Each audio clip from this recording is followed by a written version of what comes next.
Hey guys, welcome back to Seller Sessions, 4 p.m.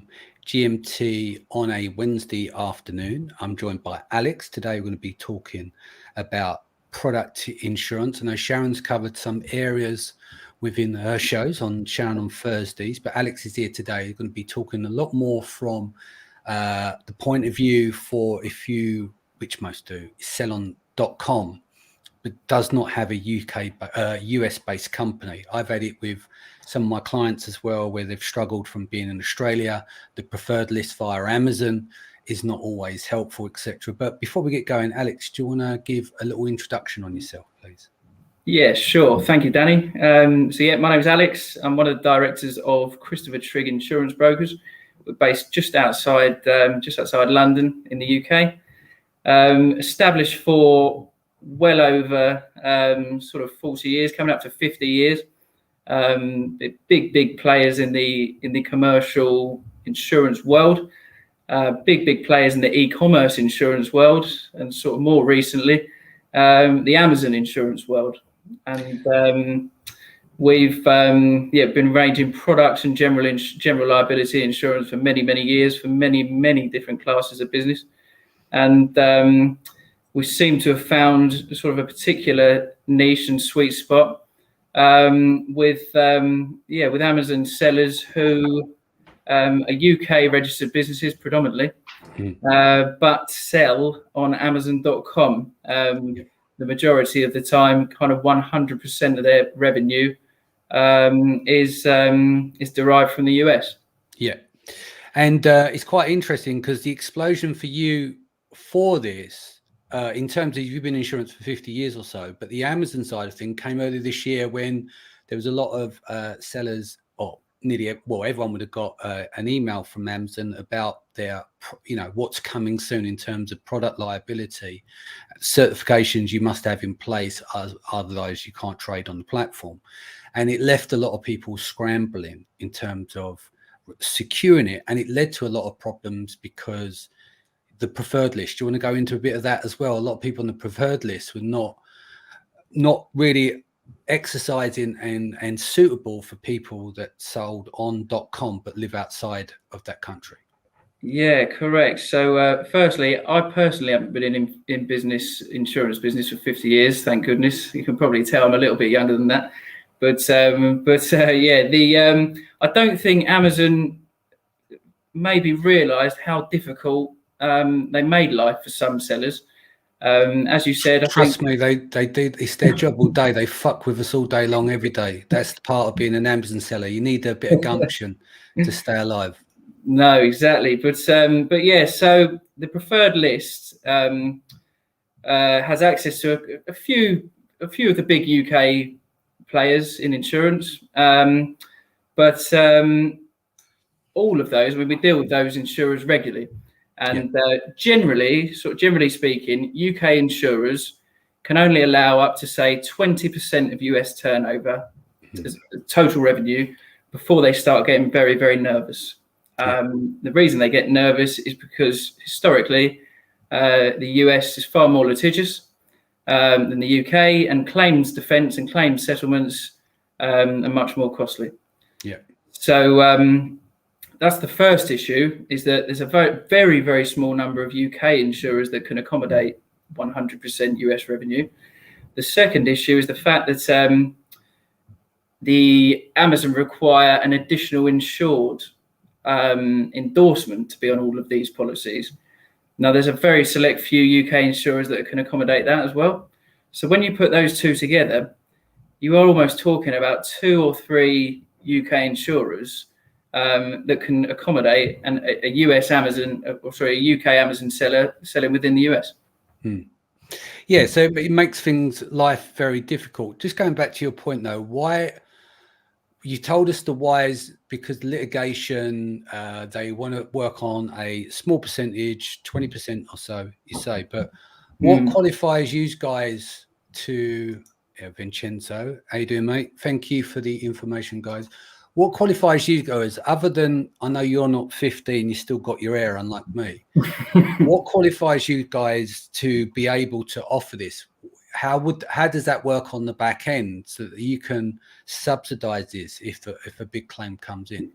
Yeah. So remember, we're brokers, so we're not the insurers. But we've been around for a long time, 50 years. During that time, we have established and grown a very wide panel of insurers. Whereas some of the sort of newer brokers, the online brokers that Amazon recommend, they haven't got that panel of insurers that we have. Yeah. So the difference between us, Danny, is that we have access to a few very niche specialist markets that most brokers do not. Yeah. Cool. Yeah. So let's talk about, because people generally understand the gist of insurance, but look, let's talk about some of the high risk and safety critical products that you've come across that's been troublesome for, especially things like topicals, supplements, small items in the children category, and the problems that you face there for choking hazards and stuff like that. Can we go through some of these and how you've managed to resolve the panic for some people? Yeah, definitely. So as you would expect, the sellers that we've picked up has been a real sort of wide, varied list. Some are very easy to place, low risk products, mops, buckets, household furniture, very easy to place. A lot of DB, computer games, video games, very low risk, and as such, very low premiums. We have had some inquiries for more safety critical items. One in particular was an accessory that actually clipped onto a child's seatbelt.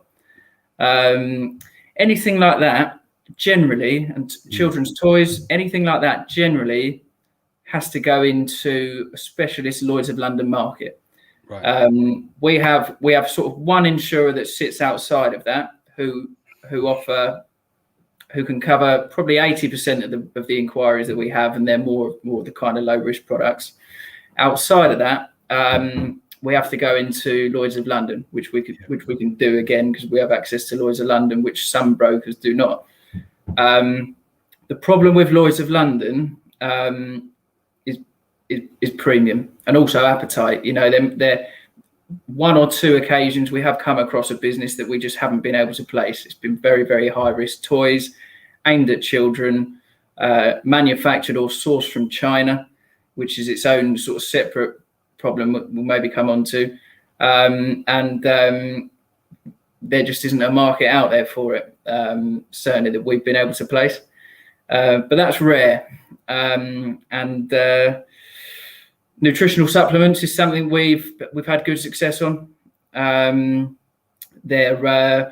It's interesting, really, speaking with a lot of sellers who are in the supplements field. They're very astute. They know their stuff. And I think the important thing for us as a broker is to relay that confidence to the insurers. The broker is such an important middleman, which is sometimes missed when you go via sort of smaller online quote and buy type products. And it works for some of the smaller sellers, but the larger sellers who need a bit more advice and a hands-on sort of approach, that's where that comes in. It's quite important.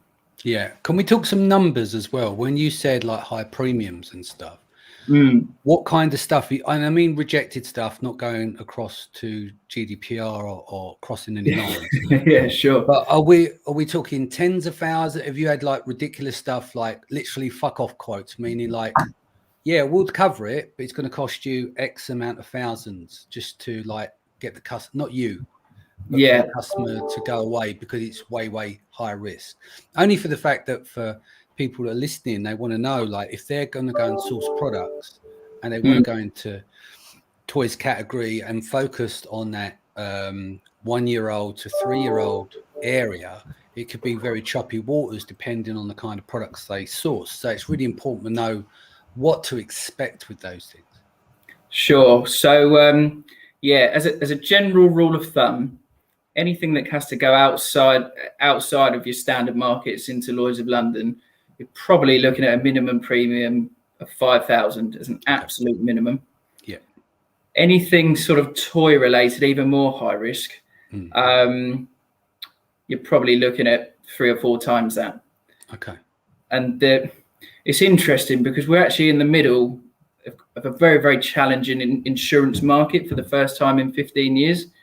Whereas the sort of general mantra in the industry used to be, there's a price for anything. Yeah. That's not so much the case anymore.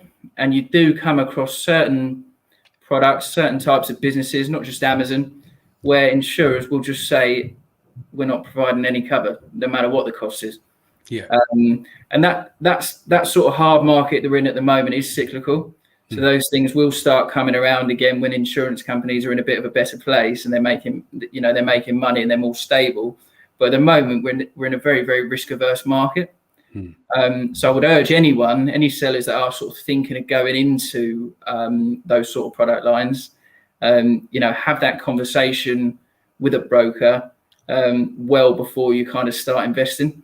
Yeah. I mean, look, the thing is, selling on Amazon's got a lot harder now. There's a lot more red tape. We've had loads of announcements recently, things like rebates and stuff. So this moat, the walls are getting higher and you need more money to play at the table. Long gone the days of starting out with 500,000, 1,500, 2,000 and grinding your way through over a few years. Of course. You need a lot more money, but if you do have the money, it can actually work as a competitive advantage, because then people go, I won't touch those kind of products because the insurance costs and the premiums are way too high when you're launching a new product. But if you've got deep pockets, which some Amazon sellers have, that can be a good point of competition because you're the one who's willing to push through the boundaries of effectively like that, the least path of resistance to it, which most people inherently would want to take. Yeah, sure. When there's a high bar like that, people actually seek out those kind of products. I'll give you an example. It's from a long time ago now. Do you remember when the eclipse was happening? There's a guy called Brock who effectively was one of the three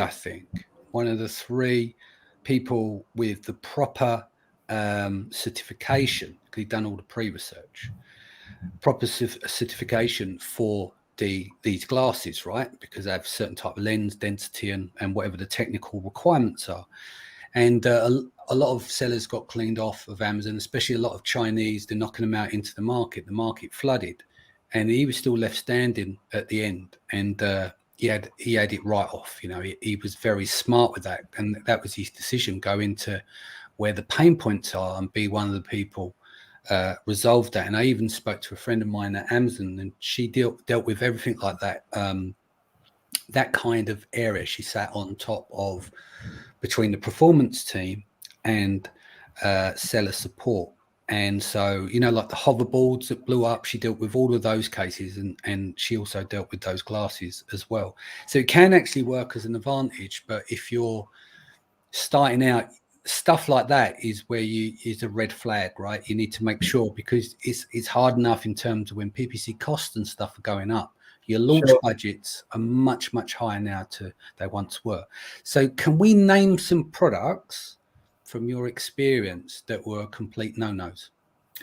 Yeah, it's interesting because in some respects, it's actually less about the products and more about the supply chain. Right. Because the way sort of products liability insurance works in theory for an Amazon seller, and the way the insurers like to see it work, is that an Amazon seller is not the manufacturer. They are just supplying these products. In an ideal world, there's a manufacturer who has their own products liability insurance, who has a robust contractual agreement with the Amazon seller to stipulate that if there are any issues with the product causes any bodily injury, a successful claim can be passed to the manufacturer to deal with. Now, you see those types of agreements with UK manufacturers, EU manufacturers, US manufacturers, but you don't see those types of agreements in China. traditionally. And in China, it's very, very unusual actually for a manufacturer to even hold any insurance at all. So what you see is actually the UK insurer of the supplier or the Amazon seller is having to act as though they are the main manufacturer insurer. They take on all that liability because there's no one sitting in the background that the claims can be ultimately passed to. So that's why if you had a toy supplier, but the toys are all sourced from the EU, and you had a robust contractual agreement, you may not actually have a problem placing cover. But obviously the nature of Amazon sellers, most products are sourced from China and the Far East. So that's the difference. So it's not necessarily toys, it's toys sourced from China. Yeah. But yeah, to just give you an idea, to be honest, anything with sort of small pieces that can be choked, that a child could choke on, they're a challenge. But I'd say we've probably only had, out of probably 150 inquiries over the last 2 months, 2 or 3 toy inquiries. But I think my advice to sort of anyone who supplies toys at the moment or is thinking of going into it, just start the conversations very, very early with us or your broker, just to check what the market stance is, because it's quite volatile, the market at the moment, and the stance 1 month may not be the same stance the next month. Yeah.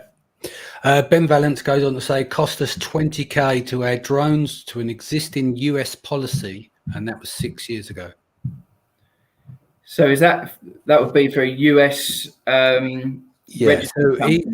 Ben's a mate of mine. He's from the UK, and he sells on the US platform. And what he's saying is, going even back as far as 6 years ago, just to add drones to an existing US policy, so an upgrade, it cost him £20,000. Or he said 20k, which is either USD or it's sterling. I don't know. Yeah. Sure. I mean, yeah, this is just this sort of highlights really when insurers get uncomfortable. Drones, I guess, were a relatively new thing 6 years ago. Yeah. I think the market would be more susceptible to drones now, just because there's a lot more claims record and data. Yeah. And again, it will boil down to who are the manufacturers and suppliers of the drones. You know, is it the DJIs, the big legitimate manufacturers, because they will have robust agreements in place. So, but yeah, I mean, that's it's not surprising we're talking about those sort of numbers, especially if it's a high revenue, high turnover business. Yeah. Is there anything else we've missed off? Is there anything you want to cover? I think we covered most of the things, but key obviously is for people to understand the opportunities out there for brokers and getting insurance sorted. Now, this obviously, we could have done this show a couple of months ago, but we didn't. It's just because a friend of the show, Julius, put us in touch because he was struggling. Yes. And that's how we met, right? And yeah. Do you guys also cover US-based companies? Because obviously for our US audience as well, US-based LLCs that are selling in Europe. Do you do the cover that way? Because obviously from UK outwards. So we can do. The laws in the US state that if you're a US company, you have to have you have to source cover via a US local broker. But what we can do is arrange the policy from the UK with one of our specialist markets, and we have a partner broker in New York who just essentially facilitates that deal from a compliance point of view. And then but essentially you deal with us, we arrange the policy, they just kind of step in and invoice the US customer. So we can do that. Or alternatively, we can just make an introduction directly to the broker in the US if we felt that was more beneficial. Yeah. What about Australian sellers that sell on .com? Potentially, it's not a field.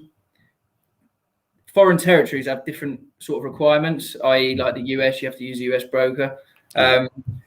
I wouldn't sit here and say we don't have any Australian sellers at the moment, but it would definitely be worth a conversation just to see. It's just we have to check the local laws in those territories. That's all. Cool. I think we covered everything. What is the best way people can reach you via email and website, etc.? Yeah, sure. So, should I just sort of say it out, or do you want me to? Yeah. No, that's it. So people can hear it back, and I'll add it to the show notes to the podcast as well. Yeah. So, any questions at all? Best email address is Shanahan, as per my name, at Christopher Trigg TRIGG.co.uk. Yep. And I'll come straight back to you with my mobile numbers. I always prefer to have a telephone call or a Teams or a Zoom call as a starting point. So what I'll do, because of the spelling, I'll just in the chat, I'm just going to drop the URL to the website as well. ChristopherTrigg.co.uk, yeah? Yeah, perfect. All right, that'll go into the chat. So when it comes back on playback. So yeah, ChristopherTrigg.co.uk. Cool. Thank you for coming in today. Yeah, thanks for having me. It's been pleasant to have a chat, guys. Sharon will be back here tomorrow at the usual time. I'll be back here next Tuesday and Wednesday, and of course Isabella will be in the chair Monday. Take care of yourself and your family. Much love, and I'll see you again soon. Thanks all.